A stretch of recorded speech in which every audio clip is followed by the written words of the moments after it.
Lorena. At ako naman si Alvin, and welcome to the 5th episode of ECC Podcast. Noong nakaraang episode, yun is Lorena, pinag-usapan natin at binahagi sa ating mga ka-ECC kung para saan at ano nga bang Employees Compensation Commission at yung programa na ino-offer natin. Pinag-usapan din natin kung sino ba yung mga covered at hanggang saan yung ine-extend na membership ni ECC sa mga manggagawang Pilipino.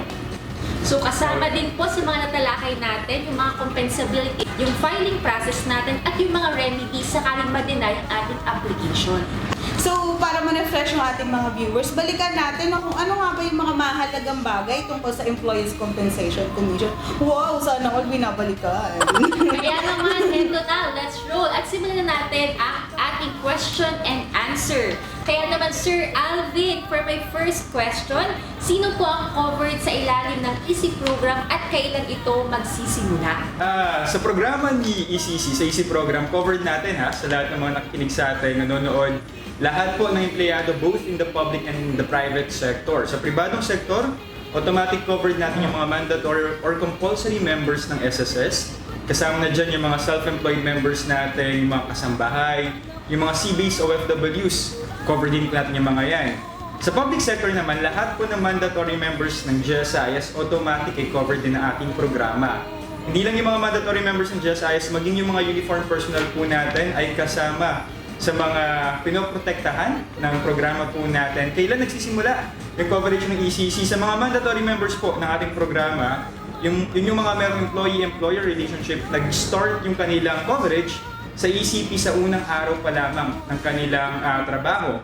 Samantalang sa mga self-employed members naman, ay dapat may at least 1 month of EC premium contribution sila upang makover at makompensate kung ano man yung mangyaring contingencies sa kanila.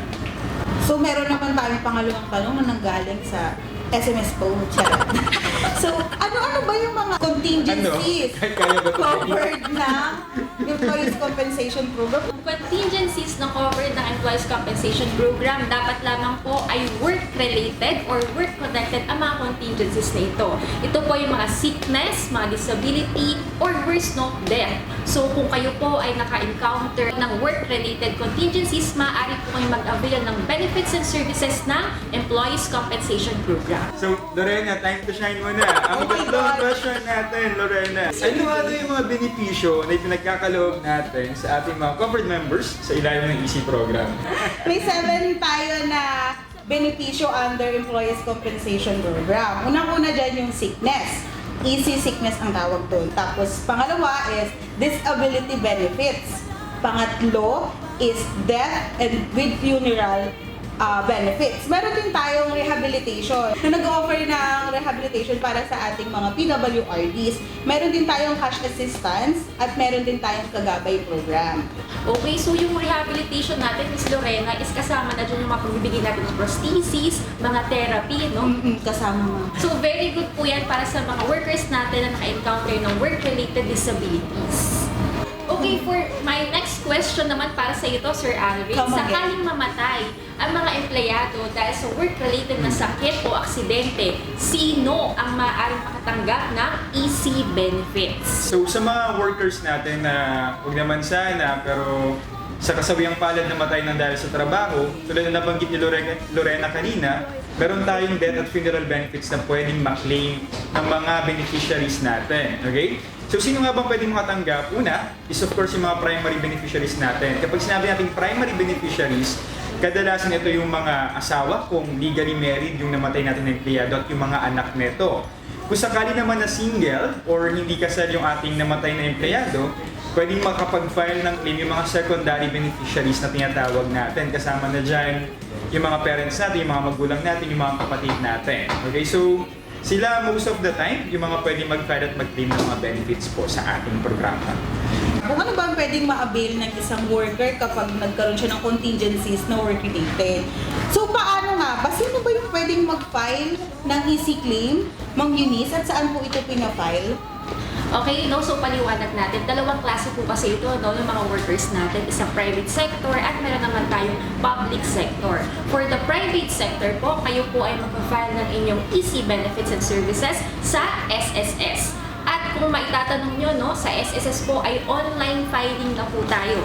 Samantala sa GSIS, for the government workers naman po, ay manual filing pa din. So, ganun pa rin po ang ating proseso. At kung maitatanong ninyo yung mga documents natin na requirements, usually meron tayong mga COE or Certificate of Employment, and then yung mga medical records natin, yung mga usual na ating mga documents para sa pag-file ng ating benefits and services sa SSS and sa GSIS. Covered pala din. Kung si SSS is private sector lang, si GSIS sa government, si EC both. No? Galing naman. So meron tayo pang-alim na tanong na galing sa ating netizen. So, kailan ba dapat i-file ang EC claim application? Okay, so ilalim ng programa ng ECC may prescriptive period na tinatawag. At yung prescription natin is 3 years. So for sickness claims, halimbawa, nag-uumpisa yung counting natin ng prescriptive period on the last day of confinement ng mga employees natin. Samantalang naman sa mga death claims natin and accident claims, nag-uumpisa yung counting natin ng prescriptive period dun sa date kung kailan nangyari yung aksidente or yung mismong araw ng pagkakamatay ng empleyado natin. Kaya naman malaki po or marami po kayong araw para mag-file ng inyong employees compensation benefits, at sa totoo lang po mahabang panahon na po yan para i-ready ninyo yung mga documents na kailangan sa pag-file ng employees compensation benefits and services natin. Kaya naman Lorena, ang susunod kong tanong, kailangan bang gamitin or mawala muna yung mga leave credits mo, ma-exhaust na, o maubos mo na Sana all ubos. bago ka makapag-file ng iyong benefits from ECC? Buti na lang di yan mas. Baka mag-walk out ako dito pag month. So hindi. Under EC program, hindi mo kailangan ma-exhaust yung leaves mo. So, walang Sick leave in particular. Opo, mga leave. Sick leave po. So, as long as naka-encounter ka ng work-related na mga contingency, pwede ka mag-file under the EC program. Ang galing. So, ano nga ba ang ibig sabihin ng double recovery, Ma'am Mimi? Ito yung tinatawag natin double recovery of program, ay para ito sa mga private sector natin.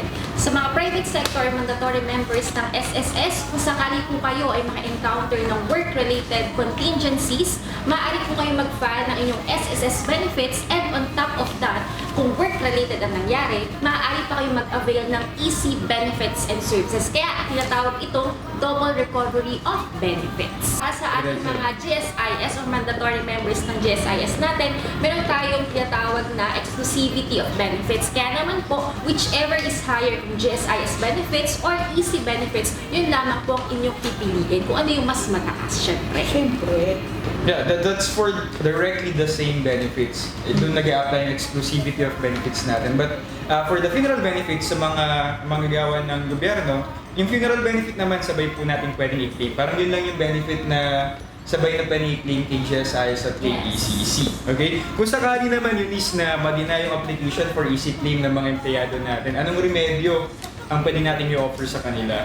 Kung sakaling ma-deny ang inyong mga benefits or application ninyo sa SSS or sa GSIS, huwag kayong mawawalan ng pag-asa dahil maaari pa kayong mag-motion for reconsideration para sa inyong mga application. So if ever man ang inyong benefits ay ma-deny sa SSS branch, maaari po itong i-elevate sa SSS main office or GSIS main office. So magsusulat lamang kayo ng motion for reconsideration together with your denial letter. At kung sakasakali man na ma-deny muli ang inyong mga application sa SSS or GSIS main office, at ito naman ay i-elevate pa natin sa ECC para naman ito ay ma-review ng ating mga lawyers dito sa atin. At may mga doctors din kasi tayo. So, mas ma-review natin ang inyong mga benefits and services, yung mga proseso ninyo para masabi natin na compensable nga siya under the EC program. At kung sakasakali, Lorena, na ma-deny pa rin sa ECC, huwag pa rin kayong mawawala ng pag-asa. Yes, laban lang dahil maaari pa natin yung i-elevate sa CA and the Supreme Court. At dito na natatapos ang 5th and final episode. Tapos na. Sana may natutunan kayo at may napulot kayo, kung ano nga ba yung Employees Compensation Program ng Employees Compensation Commission. So, baunin po ninyo ang ating mga natalakay ngayong araw, at I hope po na i-share po ninyo sa inyong mga pamilya, sa inyong mga relatives, sa inyong mga kaibigan ang mga discussion natin ngayong araw. Tama ka dyan, Lorena at Eunice. Muli, maraming salamat po sa pagsama sa amin ngayong episode ng ating ECC Podcast. Mula sa aming ahensya sa ECC, binabati po namin kayo ng Merry Christmas and Happy New Year! Walang pangamba, sigurado ang proteksyon sa Employees Compensation Commission. Sagot ka ng Employees Compensation Commission.